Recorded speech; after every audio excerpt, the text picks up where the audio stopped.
The president opting to continue to spend your money, that's what it is, however populist that sounds, on all sorts of things that you haven't authorized and that when we check and poll, people don't want, whether that was the expensive foreign war in Iran, which the president has now backed off of, some people calling it a loss, losing a war, but whatever you call it, we know that it cost a lot to wage, and there are reports it will cost you even more if the president spends a lot to get us out of it.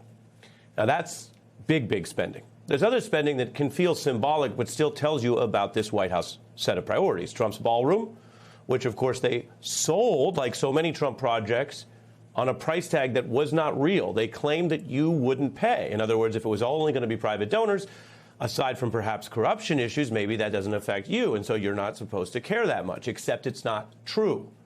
We have new reports tonight that completely undercut the president's claims and show that it's already costing you, the taxpayer, $300 million and counting. The Post got the internal cost estimates. This is the journalism we've mentioned so much these days that matters.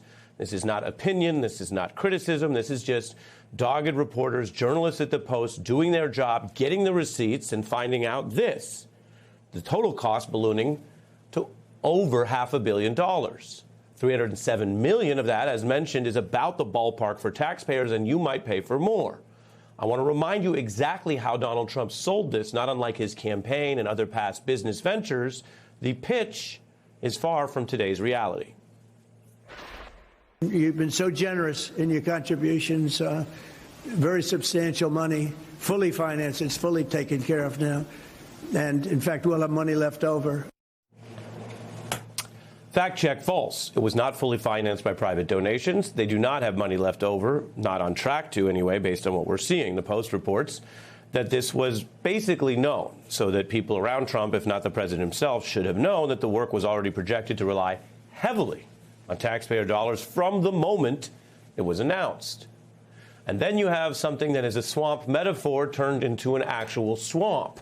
You're looking at it, Donald Trump obsessed with these type of things, these visual, symbolic things where he wants to change the reflecting pool or add his name to stuff or put up arches that then in the future people would, in his mind, say, oh, that's the Arch Trump bill. Well, he wanted to change this reflecting pool at the Lincoln Memorial.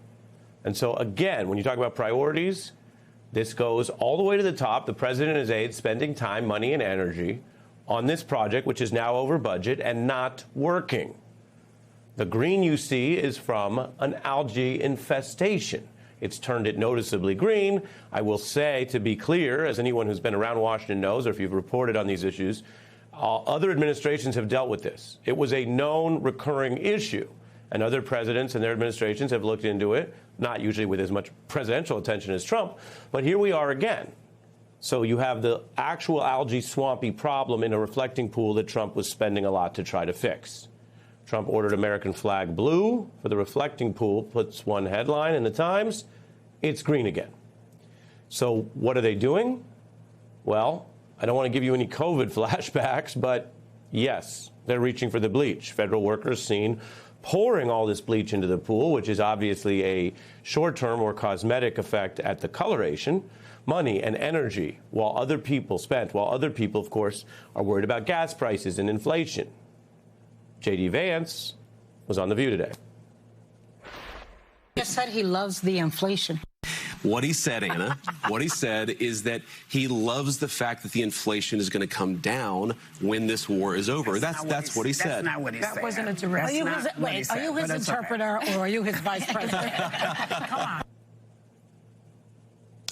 You could see they kept the tone light, maybe trying to have a sort of a pleasant exchange with someone when there are plenty of course, Trump-Vance critics on that panel. But the points remain. He said what he said. You're going to say he didn't say what he said. We're deep into this. We are approaching the halfway mark of the second term and then the lame duck period.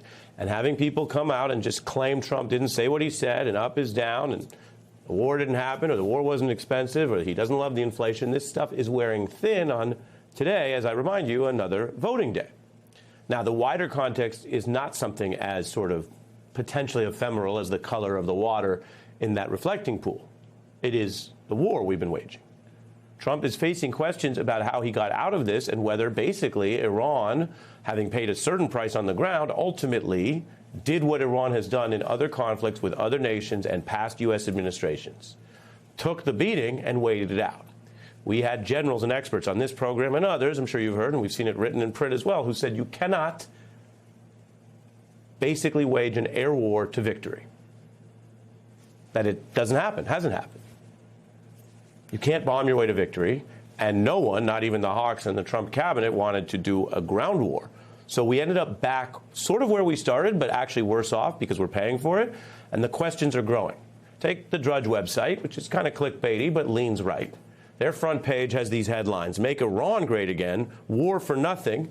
Here's how it's playing on Fox. I can't square some of the things that are coming out of the administration from reliable sources. That makes no sense whatsoever. It's not defensible. Victories are usually visible, clear, understandable, and it's just premature. This is precarious. What do you think about us getting suckered back into a long, stalemated negotiation? Here, the Iranians are in charge. The killers and thugs are still in charge. It is true there was no regime change. There certainly was an unconditional surrender. Military capacity was not destroyed, although it was initially degraded. But the United States Air Force can do that. We can, when we choose, degrade most other militaries' abilities. That's a tactic. It's not a strategy. And obviously, the nuclear stockpile, I should say, is far from destroyed. That's one of the many issues. So many people, from the right to the center to the left, from the Hawks to the Doves, from the State Department veterans to the military veterans, and basically anyone who is not sort of on the payroll or political threat matrix of Donald Trump's Republican Party, have pointed some of this out. If you've watched our coverage, you may remember when the opening days of the war started, we had all the views on. We heard from people who said there is a way it could work if you achieve certain objectives. But that didn't happen. And so now, if you just follow the facts, this is not a U.S. victory. Anyone can see that. And it's costly, which voters don't like. Axios reports that U.S. intel agencies also doubt Iran's willingness to make future nuclear concessions the U.S. is seeking under Trump in any final deal. Now, you don't need to be a foreign policy expert to say, duh. That's always been the issue. It's why Obama and his team sometimes took public criticism for what they said was the most responsible course. Contain, sanction, offer money when you can if you get what you want, but treat this as long-term containment because you can't trust these guys, and again, you don't want a ground war. New York Times reports high gas prices will be lingering long after any deal is signed. Trump was rushing towards this. Some critics say he gave up too much, but either way, whether this, on a primary day like today, is seen at the pump before November in a meaningful way to help the Republicans also remains an open political question. Well, I mean, substantively, I'm not sure how much of an argument it is for the war that says if everything kind of follows this magical thinking, then we might end up with something better than the status quo. I mean, what we've ended up with was predictable and predicted, although I'm not sure that even the war's harshest critics imagined the kind of scale of the debacle for American power and prestige. I would also say that the problem with this deal is not the deal itself, right? I mean, the war had to end. And I think that we should be glad that it's at least seems to be coming to an end, if not, or at least a pause. The problem is that the war was misbegotten and there was an American defeat. And so, the sort of humiliation of this outcome has been baked in for some time. It was just a matter of when the administration was going to at least tacitly admit it. And you see, they still don't want to admit it, which is why you don't see them releasing the text of this memorandum of understanding. Right. And Jelani, on that point, I mentioned that, other administrations have dealt with this.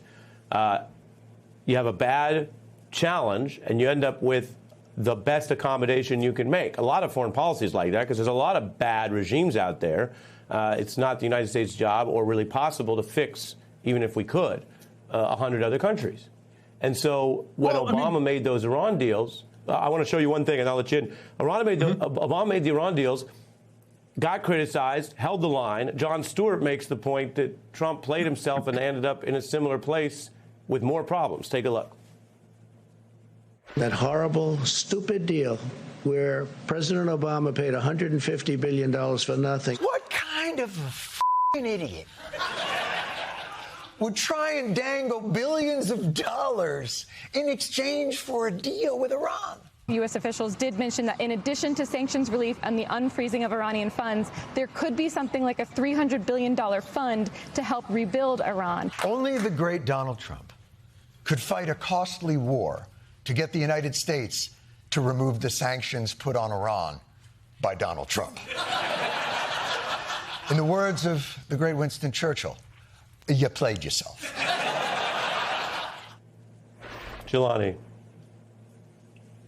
I mean, what can you say following that? So, but I do want to go back to something you said earlier, which is that, at the outset, this misbegotten idea, that we were there were potential positive outcomes, regime change being one of them, which is stunning.